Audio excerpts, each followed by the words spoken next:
What's up, guys, and welcome back to a brand new episode of the NeoVintage podcast. I'm Jabril, and I'm here with Steve. Hope everyone's doing well out there. And for you guys who have never seen the show before, we're just two guys that like to talk over the biggest stories in gaming, but we always like to start out with what we've been playing. So, Steve, what you been playing? Yeah, so, we're going to recap one thing really quickly. I've been playing a lot of stuff on my Steam Deck. I'm not going to get into the nitty-gritty of it, but there was a cool Humble Bundle, the Capcom Humble Bundle that was pretty sweet deal. So I snagged that one, which I did the $20 donation, I think it is, or whatever it was, and it gave me Ultra Street Fighter 4, Street Fighter 5, Devil May Cry Collection, DMC, Devil May Cry, and Devil May Cry 5.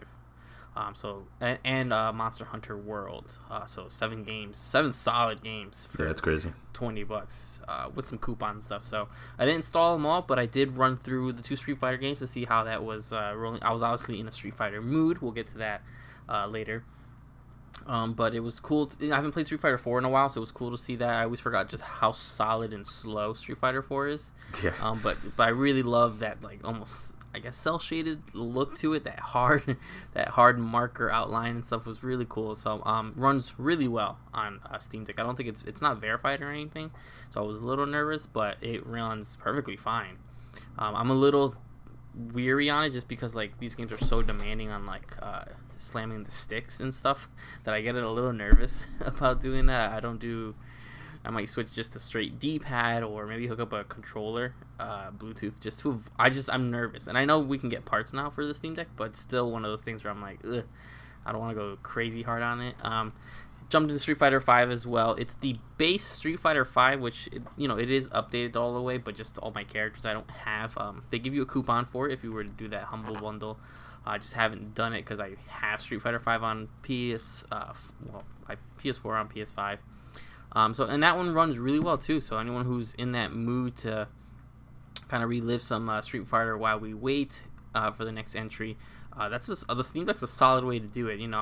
Again, to avoid so much damage to my sticker or anything like that, I'm playing on the easy modes, just kind of going through, reliving some through the small story cutscenes we have in there. And that game also, I think, is unverified, but plays really well. I haven't tried doing online. I don't know if there's an anti-cheat that activates or anything, but I jumped in, I played arcade mode, and it ran beautifully. It ran beautifully on Steam Deck. The last one I jumped into from that bundle was Devil May Cry 5, which is one of my favorite games of all time. So I did play the special edition that re-released on PS5, and that's what you get on the Steam Deck because it's just all updated, so it's not like a re-release. And I was more just curious on how that ran. Obviously, I knew what the game was. I talked about the game here multiple times. And that game runs, I don't know how, but it runs buttery smooth, man. It is so clean. That RE engine, I think it's my first RE engine game from Capcom on the Steam Deck, because I don't think I've played any of the Resident Evils yet. So that engine runs beautifully so far from what I've seen. And even when a lot of enemies came on screen, I was still going to think maybe a little slowdown. I put the counter on there. Maybe dropped from like 60 frames to like 58, 55, but nothing really, really noticeable. So that also just stylized, just really works really well on the game. The gameplay works really well, which just again makes me excited to see what they go further with this. Capcom again being one of my high up on my tier game companies because I usually play everything they release. Makes me feel good that so much of even their older stuff naturally works on Steam Deck. And I've heard the Resident Evil games, 2, the remake of 2, 3, and specifically 7 and Village also work really well from my understanding, but I haven't gotten there. So really good. But the other 2 things that I've been mainly playing away from my Steam Deck, I actually had to dust off the old Switch, which was for fun if you want. After playing Steam Deck for so long, go grab your Switch, and it's so tiny that yeah, it's so small. But Mario Strikers Battle League came out finally. I played the demo that was between our 2 recording sessions, I believe. Came out, and then the whole game is released also since. And so I've played a few hours of that. I played some in the demo, some of the live beta and stuff. Now the full-fledged game is out, and I'm really enjoying it. It's weird. I always have these weird issues with these Mario sports games where they either do one thing too much or the other. Where Mario Golf, whatever the recent one was called, the one on Switch, that one I felt was too far just straight golf. And don't get me wrong, I loved the game and I played it a lot, Mario Golf, when it came out, but that's what it was. It was a straight golf. Where we had Mario Tennis, which is one of my more favorite Mario sports game, went the opposite fantasy route. It was, with the racket breaking and that weird dumb story mode to unlock everything was horrible because it was like the evil racket like possessed Luigi or stole Luigi. It's like there's a balance. I think that there's enough of the fantasy mode and enough of the sports mode that these games usually either lean one too far or too far the other. And I think Strikers lands in a weird spot where the gameplay is really solid. It's really great to see Strikers come back. I was always worried that it wasn't just because of how, I guess, sort of dark the first Strikers, or no, the second Strikers was. I think it was like the first like E10 or T rated Mario game, something like that, just because how the themed it was. It was so dark and gruesome looking. This one obviously a little bit more light tone. They still like tackle each other, and the basics of the gameplay is really cool. Small things they like to change is like your team's actually filled with characters. Like it's not just you're not just Mario with a team of Koopas or Toads or whatever it used to be. Now it's like the team is fleshed out. You choose for, and it's actually you pick Luigi, Mario, Peach, Rosalina, whoever you actually want. So it's not like you're filled with a bunch of filler characters anymore. So that's really cool. The gear system's very, very simple. I feel like they added it just because they felt like the game needed something, which leads me to the biggest unfortunate thing is that there's not much content here. They're gonna do like some online like battle leagues and stuff like that, and you choose a team, and that's all fine and dandy, but you have a basic cup mode, which is whatever I guess you could call it, arcade mode. A couple matches, you win a trophy, and then that's it. There's one mode. You can do it either all in the cup version, or you can do a quick one match, or obviously a multiplayer match. But that's really it. It's really weird because when you're playing the game, it's super fun, but then you go back to the menu, it's like you got to do the same thing over. So it's weird not to have any sort of challenge mode or sort of bonus mode, and I'm not sure if they're working on that. I know all they've discussed is that there's going to be more characters and probably stages. And the stages are, just so similar because it's just soccer. So it's unfortunate that the game is just, it feels very, very bare bones. Like, it's like, I hope they really update this and give it some love, just because, again, it feels very like, if this is all it is, I'm saying maybe a week or two and I'm just going to be done. Like, once I get all the trophies, I'll probably jump in when they show a new character, and then that'll probably be it. That's kind of what has happened with most of these sports games now, with the Mario sports games, is as this what they have at release is all there is. They didn't add anything else besides characters and sometimes stages to the tennis one, to the golf one, and I'm pretty sure that's what's gonna probably happen with Strikers, unfortunately. But it'll always be that fun party game. I know you can do, like, if you had like the 8 Joy-Cons going on, you could have a big team of 4 and 4v4, which might be fun at, like, parties and when you have tons of people over. So I'll have to try it that way. I don't know if I know enough people to do it to play it that way. But it's a solid Mario game. It's like what you think of what a new Strikers would be. That's what it is gameplay wise, and that's it. Very bare bones, unfortunately. I mean, the last game I've been putting in some time, which I don't know how I've made the time to do it. And I've been playing this for a little while now. I just haven't brought it up because I hadn't had the time to really delve in. And that's the Evil Dead game, the asymmetric Evil Dead game. And I'm a solid fan of the Evil Dead series. I'm not praising it. It's not the best thing in the world. I think the campiness, cheesiness of it is what's really charming of it. Like the weirdness of it. Bruce Campbell is just nuts as Ash. And so to see this game, it's a very familiar formula now. If you're thinking Dead by Daylight, you're thinking the Friday the 13th game, less that Predator game. It's kind of in that aspect. The big thing that I like of it is that you do get different options, different characters. The big one that saves me, just because even though I don't always have time or the want to play online, they do have an AI mode, which lets me just play the game by myself. Lets you explore the maps the way you want to. There's a lot of Easter eggs. I could go on for hours from characters to sayings to items. I do like how the multi-step of it. It's less survive and escape, and more you have to do different things. Like, obviously you do fight off enemies. You have to scourge for weapons, get items. But there's also the sort of story progress of it. If you're finding the pages of the book, and once you do that, even stronger monsters are summoned. You have to take care of those. Then you get some reapers. You have to do a specific ceremony to get rid of them. Then you can get to the point where you could complete the level, escape. More or not, I usually die, especially since I am playing most of the time with AI. My AI partners aren't always the best; they die, but it's really cool to go in there. And I've actually played it backdoor. I played it on my PC, but also on my Steam Deck. Surprisingly, it works really well on Steam Deck as well. Through the Epic Game Store, because unfortunately it is exclusive on PC through Epic, so you can't get it on Steam. But I think it's available on PS5. Full crossplay. The few times I have done multiplayer, some people were telling me that they were on PS5.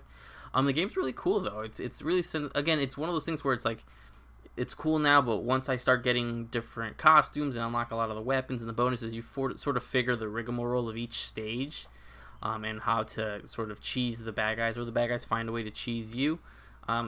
You might kind of need some fresh content coming, and they say they're gonna, it's selling really well. They say they're gonna do some content update, that they have a lot of time, plans to support this game, and I would just like to really see that. It's gonna be one of those things where I can jump into without feeling lost.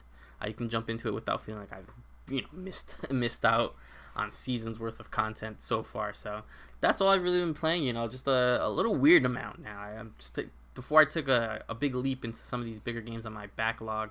I just wanted to play some just random fun stuff, just lots of little things like that. So that's all I've really been playing. Jabril, what have you been playing? Yeah, but before that, I'm really glad one of us got the Mario Strikers game, because I love playing the Mario games, but with me having my Steam Deck and playing all these games and buying all these games for sub $5 each, it's becoming tough for me to fork out $60 for something I know dang well I'm not going to get more than 10. I'd be lucky if I got 10 hours out of a Mario soccer game. And so at this point, that price proposition is just a little tough for me. And so I'm keeping my eye on it. I'm definitely going to want to jump into it a bit, because I would like to get some use out of my Switch. And when I was looking down the pipeline for things that are going to be coming out on Switch, it might be a while. So I don't want it to just sit there collecting dust, because I got that nice, beautiful OLED that I would love to play. But now with all my indie games, I'm going to be playing it on Steam Deck, just because they're going to be way cheaper and they're going to run way better on Steam Deck. There's no reason for me to get it on Switch. That's a tricky one. That's one I've had my eyes on, and I probably need to finish Kirby at some point. The only thing I kind of do suggest, it's hard because these games don't really go on a sale. Yeah. Right, when you accumulate a lot of, because I bought it. I had tons of coins in there, so I did get it for maybe $40. I want to say was what I ended up paying for it. I cannot suggest this game at $60. I cannot at all suggest this. So people, save up your coins, and when you want to, jump in there, because then you'll be fine. Yeah, definitely. And it's going to be tricky for me to even accumulate coins, because I'll be buying way less games on my Switch. So it's been tough. But funnily, you mentioned the how small the Switch is. I actually grabbed it the other day. Because we have, I forget what it's called. It's the one with the Ring Fit Adventure. We have that game. I don't play it, but we have it. And so I had to boot up my Switch very lightly to install it and everything. And I was holding it in my hands. I'm holy crap! It's so weird how your body adjusts to new consoles. It's kind of like when I got really used to the Switch, because the Switch felt huge at first once upon a time, and then you go back to the Vita and you're holy crap, the Vita is small. And then you go to the Steam Deck now. It's when you get the chance, play your Steam Deck and now jump to the Vita. Bruh, it feels like you're holding a phone, basically. It's crazy. But that's not. Actually, I think I have my Vita right next to me. Just put it in your hands. It feels crazy. Reaction. This is ridiculous. It's small, right? And we used to play on tiny. that. Yeah. The buttons are so tiny. And if you want something really trippy, because I play Castlevania on it all the time, I don't need to, but I sometimes I just like to. When you get the chance, try out your SP too. That is actually really uncomfortable for me to play now, because obviously my hands are way bigger now than they were when I used to play SP. And my body's just adjusted to the much larger handheld. And so, for what I've been playing, it's probably going to be actually pretty quick, because the vast majority of what I've played has been on Steam Deck. I have also been playing Fortnite daily now. There you go. The season. Yeah, new season started. I would still say that my like level of playing is still very casual. Like I'm even though I'm playing daily, it's usually not exceeding an hour. Usually I'll play between 2 and 3 matches because I'm just not like a guy who could just sit there and bang out multiple. So usually what I'll do is I'll do like some of my weekly quests, some of my daily quests, get my XP. I'm mostly in it for the skins, I won't lie, and the dances. Like that's pretty much all I care about. So I'm like always trying to collect battle stars so I can unlock things because I refuse to put real money in it. If avoidable, like I'll buy the battle pass, but if I can avoid buying anything from that point onwards, that's like definitely preferred. So I'm just like unlocking skins and stuff like that. It's fun, it's cool. I like the zero build mode, but I'm still wouldn't say that I'm like a huge Fortnite player, but I can play very casually and kind of just hop in there. And now that I have a little bit more experience and I'm playing in my office using my monitor, like I find it way easier. So I'm like racking up a lot more kills, and I've definitely realized I have more of like a vibe for like I like duos. That's probably my favorite. Squads gets a little bit much. Like every time you make an encounter, it's going to be like upwards of 4 people. It's just a bit much. But I like duos is a sweet spot for me. So I'm always whenever we play, I'm usually playing that. And then yeah, from there it's just all Steam Deck stuff. Continuing on GTA 5, I'm like coming up on like the latter half of the game, so I'm trying to like wrap that up. Because it's just been so long since I played through the story, and I was gonna play through the story when the PS5 version came out. But then the Steam Deck version was like there to play, and I was like, you know what? To be honest, even though GTA 5 on the PS5 looks incredible, I'd rather the portability of it is just preferred over whatever fidelity increases that they made for PS5. So yeah, I mean, I'm loving it on Steam Deck. Zero issues with any playability, no drop frames, no nothing.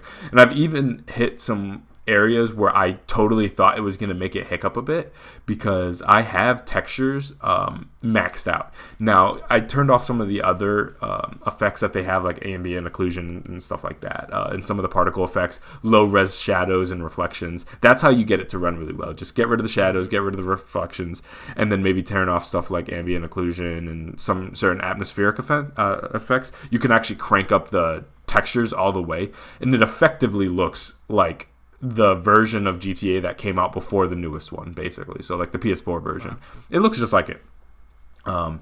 And I totally thought that when we were you do the heist, and spoilers for I guess anybody who hasn't played the GTA 5 story, but when you rob the bank with the super crazy armored outfits and they send the military after you, that is totally the point that I thought it was going to like hiccup a little bit, because you have like 3 tanks on there. You got tons of enemy soldiers. You're blowing things up. There's basically all the effects that GTA has to offer like happen in that one scene. And I totally expected it to hiccup. So I turned on my frame rate counter, and it did, as you kind of mentioned earlier, like the 58, 55 fluctuation, but nothing sub 55 at all, which is insane.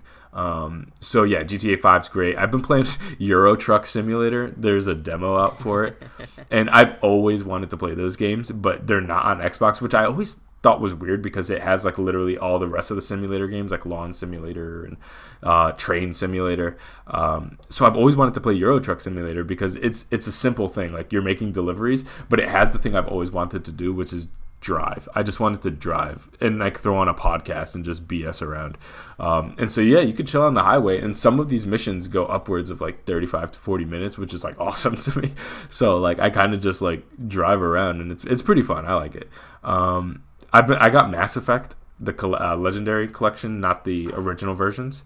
I've been looking at that collection because I see it's on sale. Yeah, like I think I definitely did not pay like full price on it. I got it for cheaper. I think it was like $29.99, which again is like I would love it cheaper than that. But I was like, you know what? I know I can get a lot of time out of these games, even if I don't do it all in one sitting.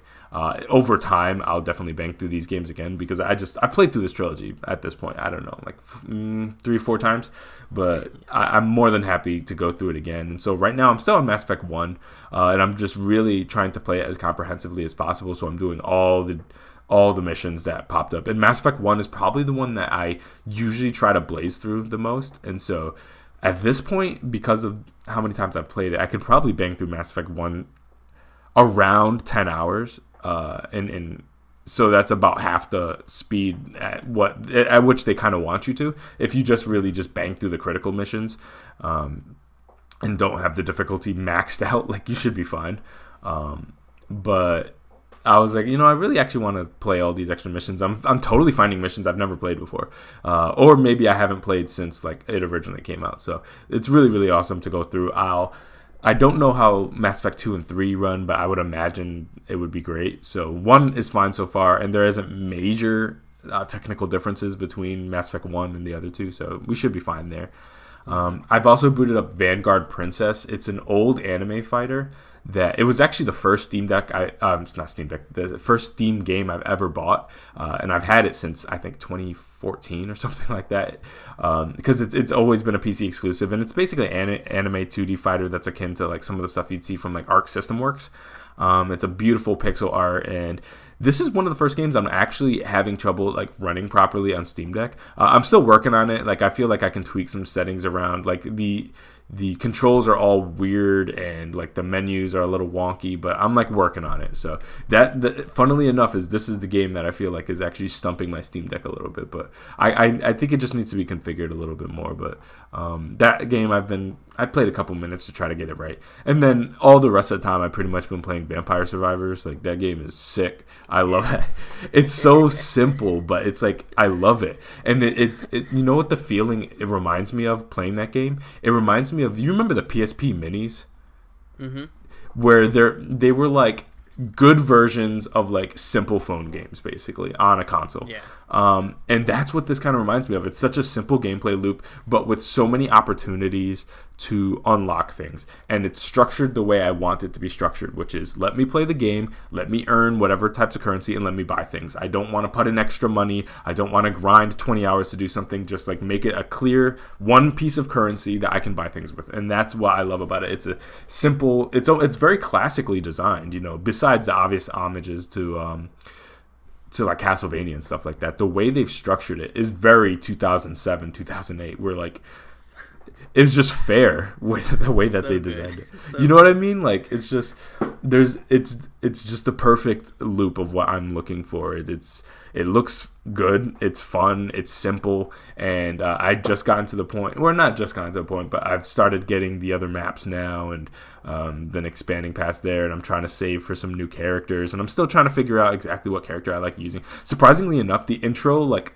whip dude, he's kind of like actually really good. Like this is a character that they give you at the beginning, but like he's better than some of the more advanced characters that you unlock after the fact. So just because of the nature of the way his weapon works and how close you can get to people without them really sustaining damage, because he has that whip. The other characters obviously you can upgrade to the point where they have double whips on both sides, but he kind of starts out with it, then you just get the upgrade for the other side. And once you got the double whip, and shout out to anybody who's playing this game, if focus on the garlic upgrades. I'm telling you guys, like get the garlic and just trust me. That's the best thing you could do. Maybe crank your luck up, get your armor really high, and then just do garlic and just walk through people. Basically, you don't really have to do too much. It's just that game is sick. So yeah, pretty much all the rest of the game. That, like, no lie, I'm probably gonna have to put that on my games of the year list. I don't know if it's gonna make top 5, but it has to be on there somewhere, because like there's something about like the beauty of simplicity, and with all these games that are coming out that do all these crazy things that are kind of like endless disappointments because they overpromise and underdeliver, you gotta shout out a game like this that is like what, $2, $3, and it gives you a clean loop. This is what we're doing here. And then we just build on that. Like it's nothing too crazy. It's nothing probably you haven't seen before, but we're doing it, and we're doing it well. Runs beautifully on the Steam Deck. I'd hope so, because it runs like freaking Elden Ring. So you'd hope it'd run this game good. But yeah, shout out to you for giving me that recommendation, because it's like the game's awesome. It's one of the best things I've ever played. I always tell it's so good. I went and bought it for my younger brother-in-law. Yeah, he doesn't really play. He likes to play like just like a bunch of random things. I was like, I got you. I gave him a $3 game. It's one of the greatest things I've ever played. Is it only on Steam? Like, is it on Switch and everything? Right now, it's only on Steam Deck, or not on Steam. Sorry. Yeah, so it's only on PC. He's talked about the guy who creates that game's only made by like 1 or 2 guys, from my understanding. That's awesome. And he says like, I used this really old software to make the game. He goes, if I wanted to put it on console, because obviously that's one of the first questions everybody asked him. He's like, I'd have to move it on a different engine, and he may or may not do it because he's talked about how the game sold way more than he thought it would do. I bet. I mean, like, it's like one of those things. Like, if you go to like the great on Steam Deck section of like the store, it's like him and then like a bunch of really big games. So like, shout out to him for even being able to place that high, because it's like his game really stands out. Like once you go on the menu, it's like Stardew Valley, Elden Ring, The Witcher on sale, and then Vampire Survivors. And it's like, bro, what the hell? It's crazy. His game. That also worked out that it came out like when people were getting their Steam Deck, because it's like, yeah, great on Steam. It'd be like Portal 1 and 2, and then Vampire Survivor. I'm like, you're up there with the 2 Portal games. I'm like, oh, that's solid.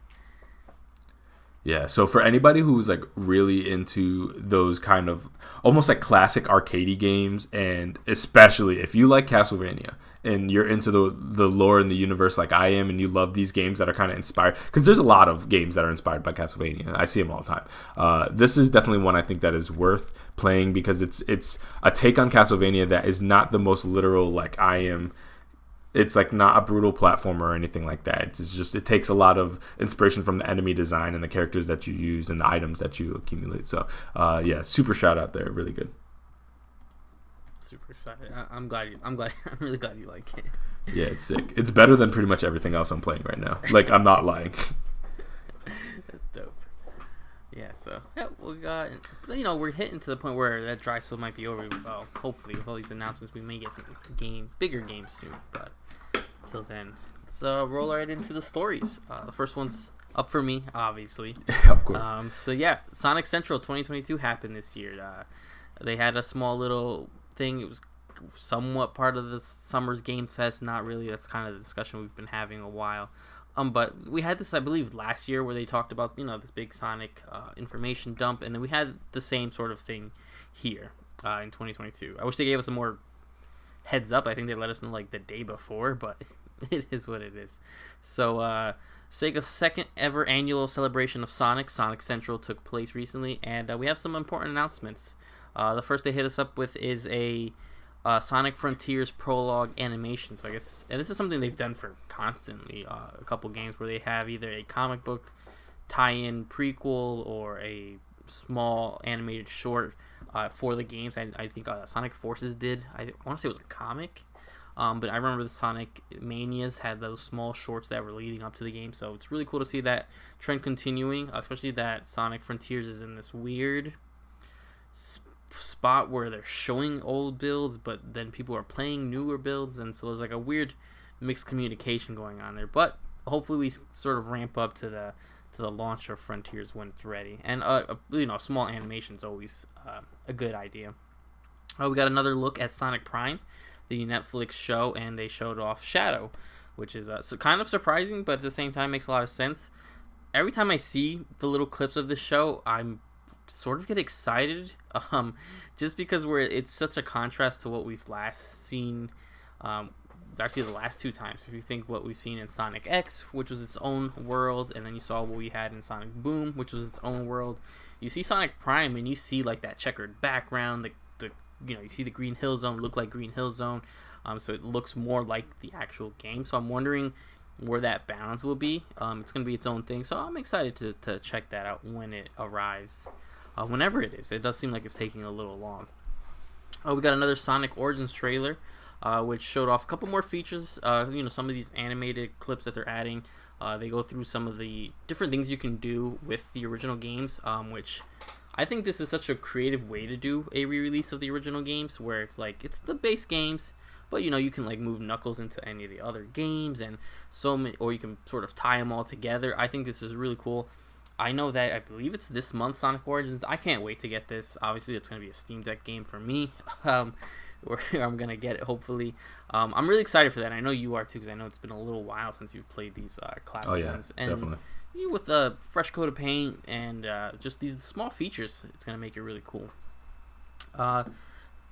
Sonic costumes coming to Fall Guy. Fall Guys was that big PS Plus hit, I want to say almost 2 years ago.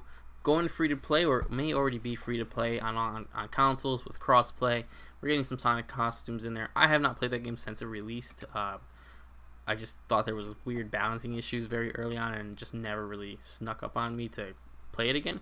But it's cool. We've seen this with Horizon. I want to say some costumes.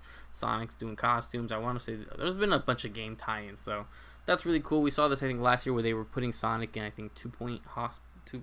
Is that what that 2 Point Hospital, or I want to say is what that game is called. So that's something we've seen already. Updates to this 2 Sonic mobile games, which is Sonic Dash and Sonic Forces, which is also like a multiplayer dash running game where they're adding, surprisingly, they added Mephiles, the antagonist from Sonic 06. And they added, I want to say, some Knight characters from Sonic and the Black Knight from the Wii game, which there were some rumors that was being ported, but I guess that's kind of fallen apart. But some of those characters are coming out in some of these Dash games. And those games are fine. They're fun, but a lot of microtransactions unless you really, really grind it. We have some dates coming up for the Sonic Symphony Live, which I have to look at those because I'd actually like to see how that would work out. Even though we did get that big live stream a few months ago. And IGN also got the exclusive first look at Sonic Frontiers gameplay. This is actually comes after I think we had gotten a trailer like 2 days before, or like a sort of gameplay run of it, and it's a mixed bag. That game definitely needs some time in the oven. There's that part where he jumps down and like the rest of the world hadn't loaded yet, and I'm really, really shocked that they're showing the game in such a bad state when they're talking about how much they want the game to be really well received and really good. And it's just rough because like I see parts of the game and I'm really for it. The combat looks kind of interesting, but then it also just looks definitely not ready. So tons of Sonic news. Sonic's on this sort of weird revival. I would like it to kind of keep succeeding with, Origins will probably be received really well. I like Prime to do its own thing. I'm a lot of it is kind of relying on Frontiers because that's going to be the first sort of AAA Sonic game since Forces, since before the Sonic movie came out and redid this. So what did you think of the Sonic Dump? I know some of this stuff is really not for you, but what did you think?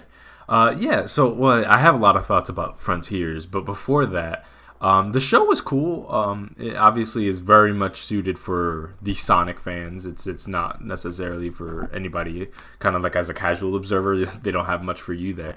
It's a tricky thing because like I saw some people kind of like crapping on the show, and they're like, because it was a very short show. I think they got this all done in sub 10 minutes or 15 minutes or something like that. It was pretty quick, which I kind of appreciate. I don't like when they kind of like hang you around, and I think, especially with what we saw from friggin' Summer Games Fest, like we could use a little bit of editing, so I didn't mind that it was a little bit on the shorter side. But at the same time, it's like, what do you expect out of a Sonic show? I mean, it's a show that is around a single franchise, and the franchise, it's multi-platform. It's got movies, it's got shows, it's got video games. It's a lot of things to a lot of different people. So I think they do the best that they can. Most of this stuff I'm probably not going to play. I'm really interested in Origins. I think that's launching for like $40, right? Yeah, I think it's $40, $45 for the digital. Got you. And yeah, that was something I kind of had my eye on because I was like, there have been so many Sonic collections, and I myself have many of them.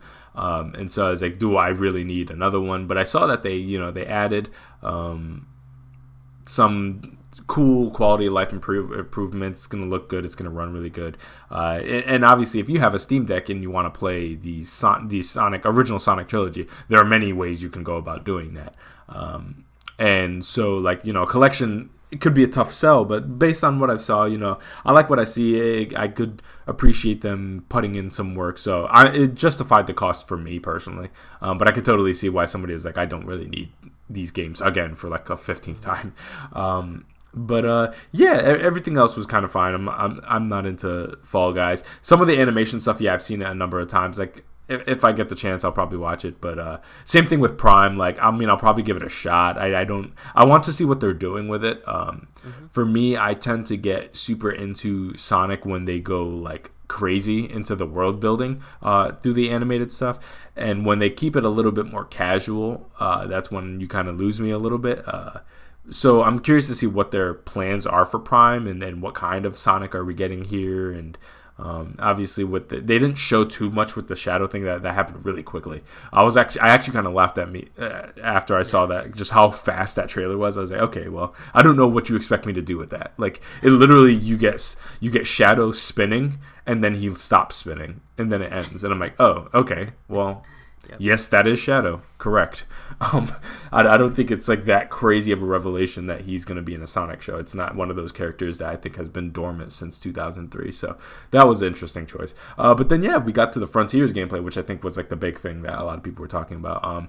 And I'm like super conflicted about what I saw. Like, there's things that I'm like super happy about and liking what I'm seeing, and then there's other things that I have like significant concerns about. Obviously, them having more engaging combat system, I think, is really cool. I think I like specifically that mechanic where they kind of make a circle around the enemy and it kind of like it attacks them after the fact. Like, that's pretty cool. And I like the parry system and the dodging and stuff like that. But yeah, I think it's, to be honest with you, just as kind of an outside observer, I think it's way too early to be showing this game in this state with this franchise. When people already kind of crap on Sonic because of some of the past stuff they do, to show a game this early, I think, is a really unwise decision personally. And I don't think it's one of those franchises that like needs to show something. You know what I mean? Like, this is not a FromSoft game where people are like, oh, we need to see something from that. Like, I don't think anybody was like, bruh, if you don't show me this new Sonic game, it's a wrap for you guys. Like, I don't think that was happening. So I think they could have taken a couple of months to kind of, polish this, at least vertical slice a little bit more. Mm-hmm. Personally, that's just my opinion. But also, I think it's kind of an interesting decision for them to go with this kind of empty open world thing, because I think they're going into territory that they cannot hope to successfully compete in. Because, again, yeah, Sonics they fare to be a little bit more linear. And then when we've seen, quote-unquote, open-world Sonic games, that's, Sonic Adventure, a little bit of Adventure 2, 06, like those type of games, they're still self-contained environments. This is the first time I think you've gotten this kind of, like, open, sprawling thing, akin to the Breath of the Wilds, the Pokemon Arceus type situations. They're kind of going into that territory, and I don't know if Sonic is the best way to translate that. Like, I think my most favorite points of Sonic are when you're kind of blazing through things and reacting in those quick moments, and when you kind of like stop and try to like figure things out, and you're jumping and you're like, things kind of slow down a bit. That's when I always feel like Sonic starts to falter a little bit. And that's something that you certainly saw in the kind of like early to mid 2000s when they tried to do that and tried to translate that formula into slower, more open experiences. And to see them going back in that direction is a little bit concerning on my end, especially once you saw the success of Mania and what that was for people and how much people love like Generations and stuff like that. This is definitely evoking a different energy. And it does have its speed moments and stuff like that, but it doesn't seem like, it seems rather contained. Or like, these are the moments where you can go fast and go crazy and blaze through things and jump and all that. And then these are the moments where you're kind of like fighting robots. And when you kind of separate those things, it totally was giving me the same vibe as like Unleashed. When I was like seeing the stuff for Unleashed for the first time, and it's like my favorite points are when I'm blazing through things, and my least favorite points are when you're having me stop and fight things. Just because I feel like certain games do that well and certain games don't, and so I'm gonna give them the benefit of the doubt. Like, it's very early in this process, so this ultimately I could eat my words and be like, okay, no, actually that was really, really fun, great kinetic action, I love what they did here. But based on what they've shown so far, I think it's a little concerning. But overall, I'm trying to remain optimistic about it. I don't think it's like a flop. I think what they showed is very ambitious, and that is a good thing, because I think I'd rather them try and fail than to do something super safe again and maybe, give us an experience we've already gotten. So, that's why I say I'm of two minds of it. Like, I think it's interesting that they chose to go in this direction considering what their most successful titles have been. However, at the same time, I appreciate the ambition of them trying to do it, because I think ultimately ambition is what's going to keep Sonic in its healthiest place, because stagnation kills way more than flopping does. Mm-hmm. That's very true. Well, yeah, that was Sonic Central 2022. We'll see if they have anything else for us, and I'm sure we'll see more of Frontiers as it kind of rolls out even more. Where do you think you're gonna play this? Where? Yeah. Yeah, I don't know. I don't know yet. Because that does seem like. I guess I might just do it on Steam because I would have as long as the cloud works, I can go from playing on PC to my Steam Deck. Yeah. That way it's one save and I can always be kind of grinding on it. Because that's what I've been doing technically with Sonic Adventure 2. I've been really into grinding out a lot of those emblems, and it's nice having one save where I either do it on here or if I do it on Steam Deck. I think I'll probably do it there. But it's also one of those things I kind of want this game physical. Yeah. Can't explain why. Don't know why. Can't give you a reason why I think that. I just kind of do. So I may end up maybe getting it on PS5. I guess it really just depends. I don't know when and where, but my gut is telling me I probably will do Steam. Got you. Yeah, my thinking's a little different here. Just with a game like this and what they're trying to do with that world and stuff like that, I feel like I need as much power as possible. And so that's why I'm just like, it might be PS5 time for this one, just because like I love my Steam Deck. But for a game like this, that I don't have 100% confidence in its stability. It might, but just like seeing what a Wii port did to the Switch in 2020, that wasn't that long ago. And I know that, you know, that was like a port, and that's Nintendo, that's not Steam. I get it's a whole different thing, but at the same time, like, I know that sometimes not every platform is going to be optimized 100%. We just know that to be true, and so I'm trying to go with the safest bet, and I think PC is a very safe bet if you're playing it on like a proper PC rig. But for the handheld, it will likely be okay, but I'm not going to risk it. So I'm probably just going to go PS5 and just throw as much power as I can at this thing. And just, I think it's the safest bet, I think.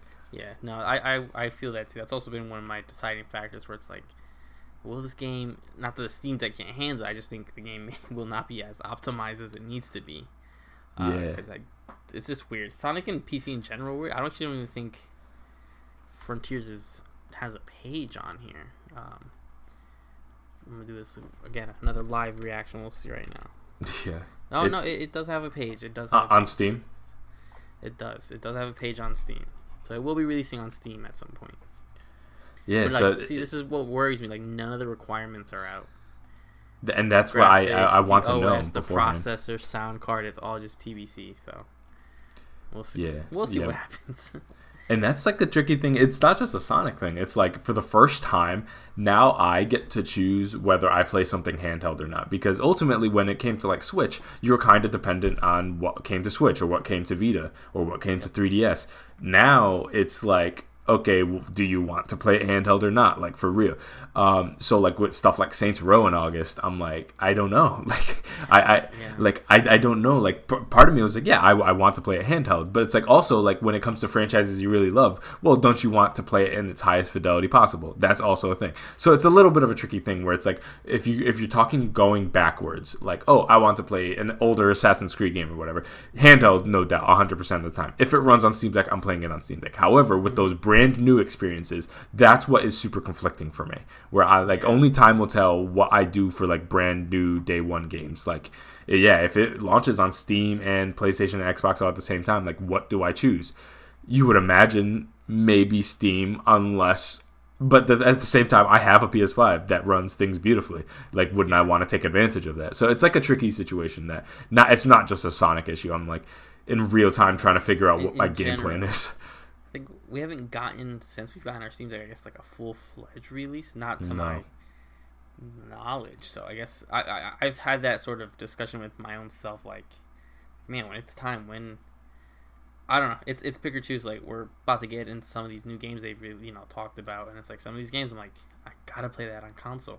Don't know why, just I just gotta do it. Yeah. And I have the extra option, but it's like, I haven't upgraded my PC in a while, and my PC's pretty decent, but it's like, just things being optimized to my PS5 would just make it run and look better than it would be on my PC. So it like puts me in a weird spot. Yeah, definitely. Well, we got a state of play, Yep. and there was a ton of major announcements. And I have to say up front, like this is one of the best state of plays I've seen in a really long time. And it totally like caught me by surprise because they had announced it and I didn't pay much attention to it, and I was like, all right, whatever. And I like watched it. And I was like, holy crap, this is a good one. So yeah, let's just go through the major announcements we got. So Final Fantasy 16 will officially be released in summer 2023. So this is the first time we've gotten even ballpark a date for Final Fantasy 16. So it's good to have at least a window and an idea of kind of where they're at with it.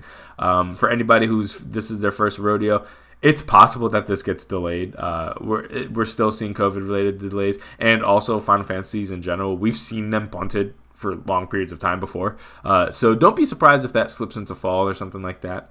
For anybody who maybe hasn't paid attention to Final Fantasy's releases previously. We got 4 Remake that was announced for Resident Evil. Obviously rumored for God knows how long. We've been waiting for a while. Obviously, I heard those twangy guitars and I saw that Capcom logo and I was like, oh, yes, they're doing it finally. And yeah, I'm loving what I'm seeing. It looks really good. It's a little farther than I thought it was going to be, which is not a bad thing. Take your time, do your thing. So I expected this to be maybe like a tail end of 2022 game.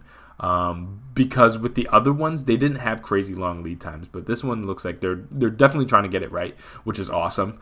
And with all the other Village stuff, it's giving its other games a little bit of breathing room. So I think that's really great. I'm super excited to see 4 Remake. Naturally, watching this, my first question was like, where do they go from here?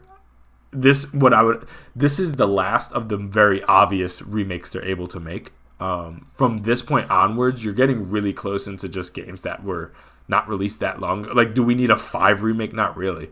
And then all the rest of the things that need to be remaked are not proper numbered entries, and they've never gone into that territory yet. So that's an interesting thing. A lot of people have questions about where do they go from here, but I'm super hyped about 4 Remake. It's a lot of people's favorite Resident Evil game. It's probably, I mean, it's my favorite in the way that, like, it was my favorite until some of these remakes actually came out, and now, like, 2 Remake is probably, like, up there as well for me. But, yeah, 4 Remake, we finally got the announcement. We got, and before I go point by point, let me ask you your thoughts so I don't leave you behind. First, Final Fantasy 16, what you thinking? Lost my mind. I thought it was one of the best looking things I've ever seen. We obviously had a lot of inclination that Final Fantasy 16 was going to be shown. There've been a lot of talks that the game was, I want to say almost like a year ago, that they were like, yeah, it's playable front to back. So we're just probably in those final stages. I almost even had a feeling that it was going to be announced for maybe the end of this year.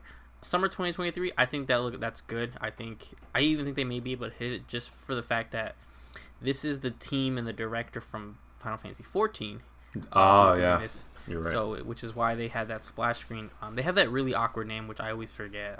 Third party, whatever their name is, I always forget. But they have a really weird Square name. So this is all under their control. I think shooting out so far is always smart. Again, it's been really rare the times that they've done it, but a game could always release sooner. So that could be. That's true. I doubt it. It's rare. The only game I ever remember doing that was Resident Evil 6. That the date rode backwards and they released it sooner. I think this is probably just, they probably would rather go gold earlier, have the time, and really knock it out the park, because this game looks, I've never seen something look so Final Fantasy before. It looks awesome. That's a weird statement, but when you look at what the sort of boy band futuristic style of 15 was, the same super futuristic style that 13 was, when you see this game, and I've seen this trailer tons of times, when you're seeing the sort of, the only way I can describe it, kaiju one-on-one summon battles, from what we've seen, we're talking health bars, name, everything about this game looks Final Fantasy. I want that game immediately.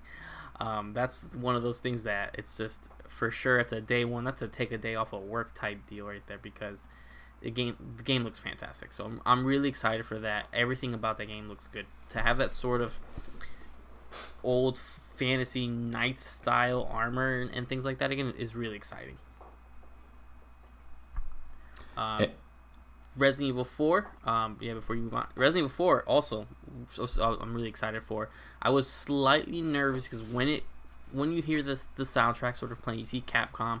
We knew it was Resident Evil 4. I was almost nervous thinking because there is Resident Evil 4 VR, which is currently Oculus exclusive.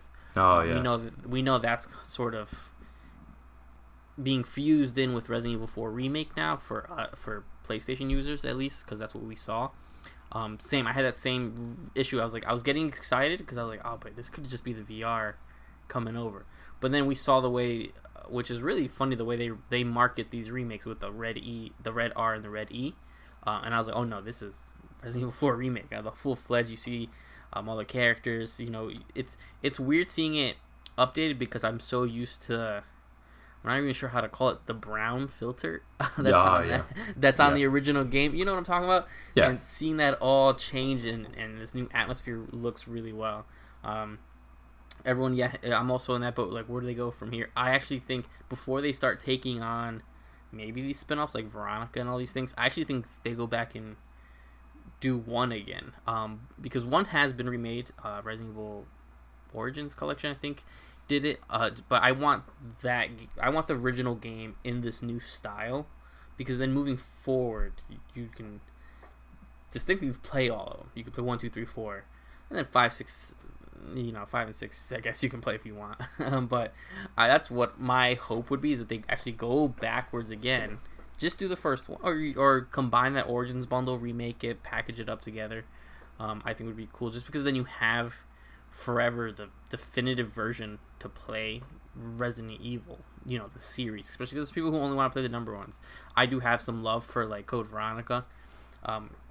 I also would probably lose my mind if I saw Code Veronica being remade. I think it'd be pretty cool, but yeah, I hope they don't go to the territory of redoing 5. And 6 I just don't see a way that you could too recent 5, unless you're going to go and try to fix those games. Unless you're Naughty Dog, I guess, but we'll get there. Yeah, well, yeah. So, but yeah, so far so good. Yeah, it's an interesting thing, and I was thinking about that too. It's like, would they go back? Because that's a lot of people's thing. It's like, well, even though 1 was remade, it was remade so long ago that in many ways that's outdated as hell, and it feels kind of clunky too. I think they have like a weird, like they still have tank controls if I remember. Yeah. Origins Collection. Yeah, it's very much mostly aesthetic kind of upgrade. It wasn't maybe for the time it was ground up, but going back to it now, it's not that significant of an upgrade. The only tricky thing that I was thinking about of why I could totally see them not going back to that is that when they started this whole remake initiative, they started with Resident Evil 2. And so in many ways that means kind of in my head, okay, so they acknowledged that 1 was remade already. Because if they would have wanted to remake 1, wouldn't they have just done it there and then kind of built up to 4 eventually from there, instead of kind of going 2, 3, 4, now back to 1? You know what I mean? Like, it's kind of a weird order. So it's like I'm trying to get into Capcom's head, where it's like, I mean, maybe they already kind of like consider it done already. You know what I mean? But I hope that's not the case. But me too. There's also some other things I'd want Capcom to remake before going on to there's other series they need to start tapping into. Yeah. For me, like, once you get through 4, and as much as the Origins collection is kind of clunky, you now do have a fully playable from 0 through 6, or it's through 8 now, franchise, where once upon a time, I mean, that original trilogy, it was like brutal to like go through. So they've kind of since rectified that issue. They're going to have a beautifully playable 4. And since 4 was already been, tweaked and modified and re-released, and it was already a great game to begin with, this 4 remake, I think, is kind of the perfect place to kind of end it off. To kind of really kind of remake their best game, essentially. And like with this new engine that, and everybody can acknowledge, is like phenomenal, with essentially one of their best narrative games, and everybody has their own opinion, but I think consensus is that this is certainly one of their better ones. This is kind of like the perfect way to climax, and then from there on, they can move whatever they would like to go from Village onwards. I think is kind of an interesting way to look at it. That might be their thinking. Might not be though. Maybe. You got Resident Evil Village VR. cool. Definitely did not surprise me, especially with the other VR initiatives that we've gotten with 4 and stuff like that. Is this something you're interested in as the person who plays VR games? So this is where it gets interesting, because I do want to play this, right? I try to think of maybe going through the castle, that initial beginning scene with all the lichens and stuff. I think would be really cool. You watched someone play this, right? You didn't beat the game, but you saw someone play it. Yeah, I didn't play it myself that much. Okay, there is the doll section, which yes, I remember. It will be a cold day that I play that in VR, because I'll cry. I will cry. That was so unsettling and normal. Imagine that in VR. So I will probably try it out in VR. I don't know if I have the oomph to get through it in VR, just because that section, not to even mince words, that section is scary. Yeah, very scary. That section is terrifying. Yeah, I was watching it and I was scared. So yeah, so imagine putting that on a VR head. No, I don't know. There's a section where I'm trying to avoid spoiler, but you have to hide under the bed and something is looking for you. I don't want to see that something even closer. Like, I do and I don't, but we'll see. It depends also if they're going to make me try to repurchase this or if this will be a free update. Because I do have Village on PS5, so if it's a free update, I won't mind jumping in for maybe a couple of the sections, but we'll see. Yeah, and from here, a really big one for you, I'm sure. Finally, Street Fighter 6, we got some gameplay trailers. And as somebody who's not I'm a very, very casual fighting game fan in general, same thing with Street Fighter. I'm liking when I see it. It looks really good. Since I'm not the most in-depth, I can't really tell that much of a difference between the tail end of 5 and this, but I'm sure there are major upgrades that you could probably speak to a little bit better than I. Mm-hmm. So what are you thinking about what you saw? Yeah, I mean, this looks really good. First, everyone can rejoice that the game is coming to Xbox as well. That's awesome. Funnily enough, I don't know if this is just the way they've marketed it or if there's an issue here. Street Fighter 6 is coming to PlayStation 4 and PlayStation 5. 2023 was the release date, but it's only coming to Xbox Series X and S's. That's interesting. Alongside PC, so it won't be coming to Xbox One, but it is coming to the last gen of PS4. Really weird. I don't know what that is. I've looked into it. There is no issue. My big thing, I kind of knew this from the get-go when I saw the sort of new art style, which again, it's hard to, when you're looking at it, it's like, yeah, isn't this what Street Fighter always looked like? When you look at it side by side, you can tell this game is hardcore on the RE engine, which I want to say the previous one, I don't believe it was. I think it was on maybe Unreal or something. But it's being built. I believe this is the first time that Street Fighter is being built on that RE engine, which was, again, we just praised about it being in 7, Village, and obviously in the remakes. So it looks really great in that aspect. It's a little interesting because it seems like they're doing a weird sort of new cast, old cast, and they do have the last DLC character that came out in Street Fighter 5 is I want to say Luke. He's the blonde hair sort of boxer guy that we see very prominent in this trailer.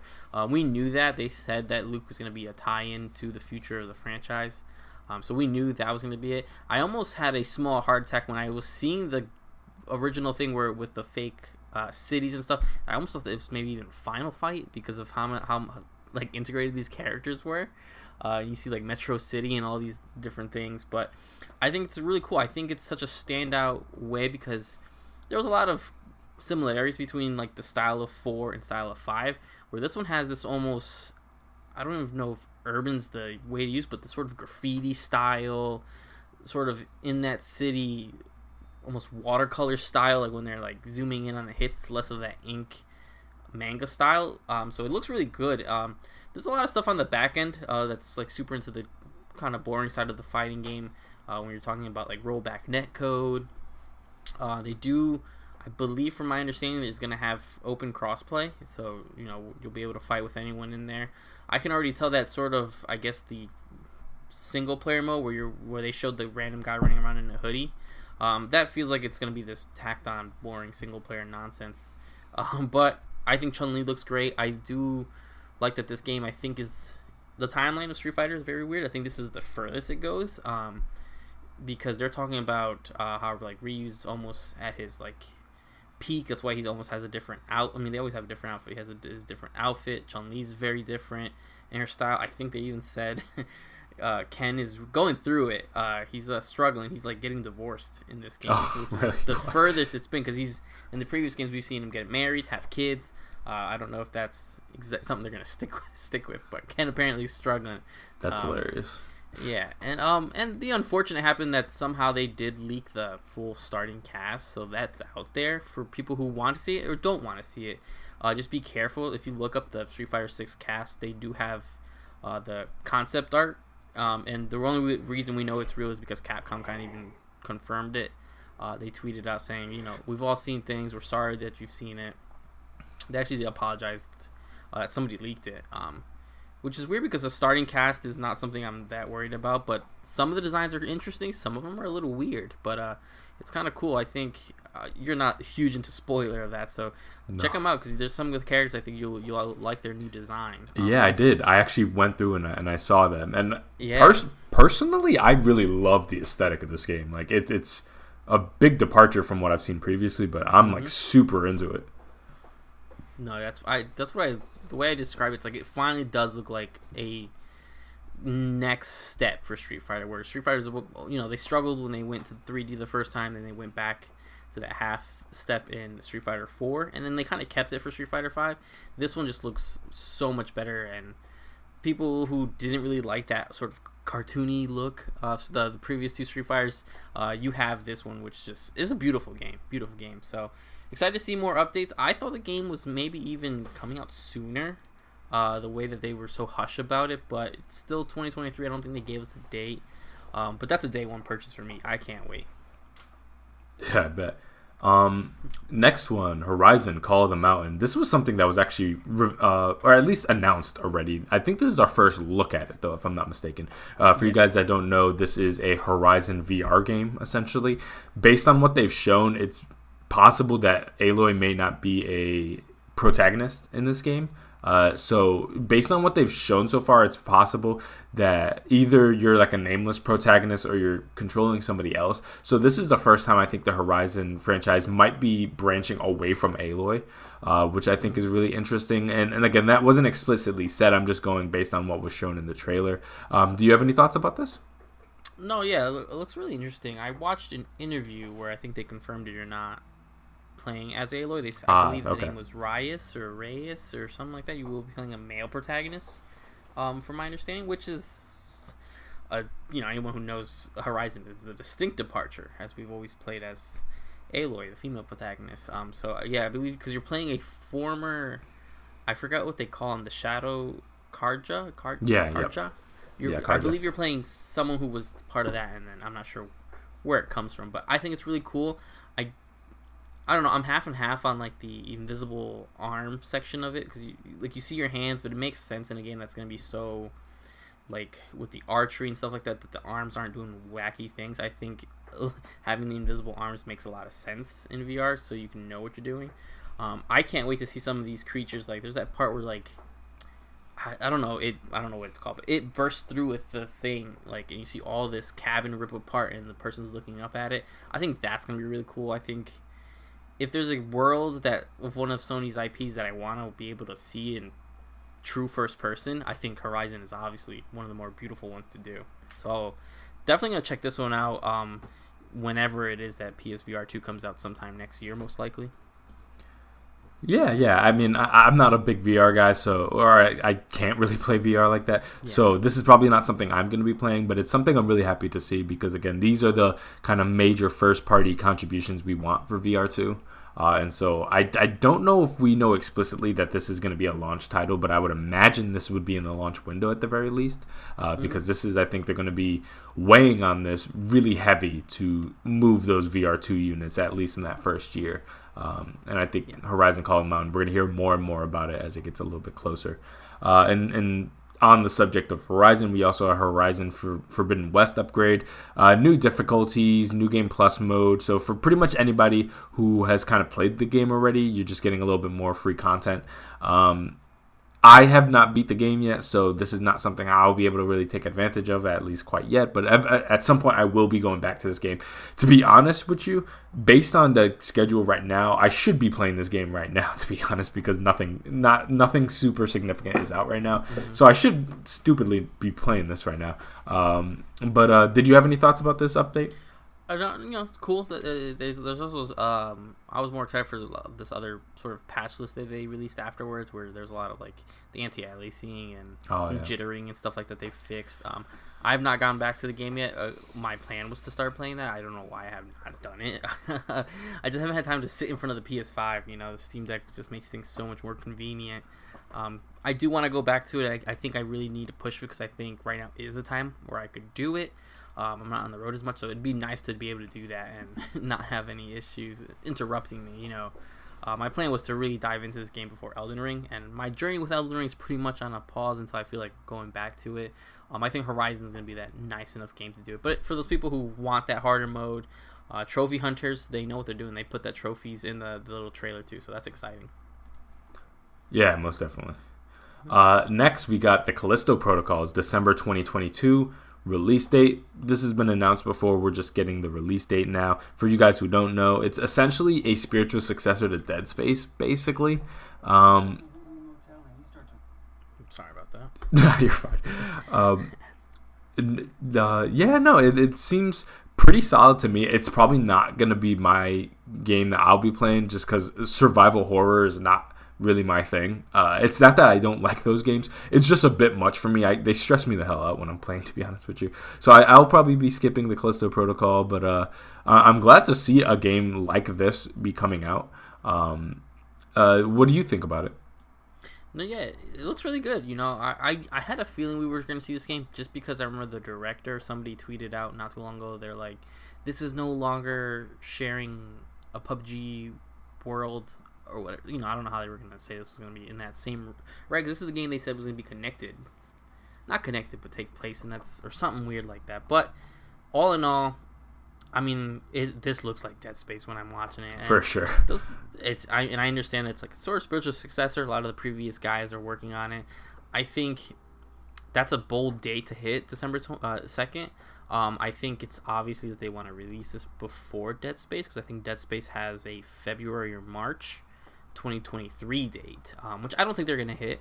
But this is definitely... You don't want this game to release after Dead Space Remake, so everything about it looks really cool. I don't know. These horror games are it's always a mixed bag where it's like in the moment where I decide I'm going to beat it, I'm going to play it, or not. I think it's going to be more if... This is going to be one of those things where it's just what the discussion is. If people say it's like this really cool sort of return to horror, doing everything that Dead Space hasn't done in forever, then I don't know if I'll be able to hold off or if I'll be able to dive into it.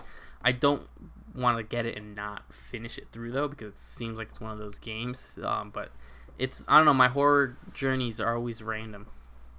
Looks fantastic though. Yeah.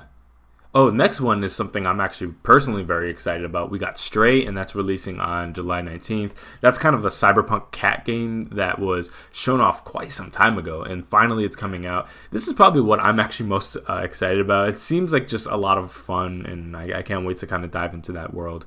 Do you have any interest in Stray? Yeah, I've actually been really excited since it launched. It's funny because I have, my two cats. One of my cats kind of look like the main cat you're playing here. Yeah. He looks just like him. I mean, you can't customize your cat or anything. It's a small title. I was for sure gonna buy this Annapurna game. Luckily, or for those who end up doing the new PlayStation tiers, if you're in the extra or the premium tier, you're gonna get this game for free. Sort of Game Pass Day 1 deal.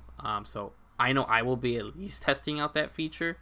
And that launches soon, so that'll line right up into this. So I will probably try this. It looks fun. I mean, it's adventure cat game with some light combat, nothing crazy. There is something just charming about it that I really want to play it though.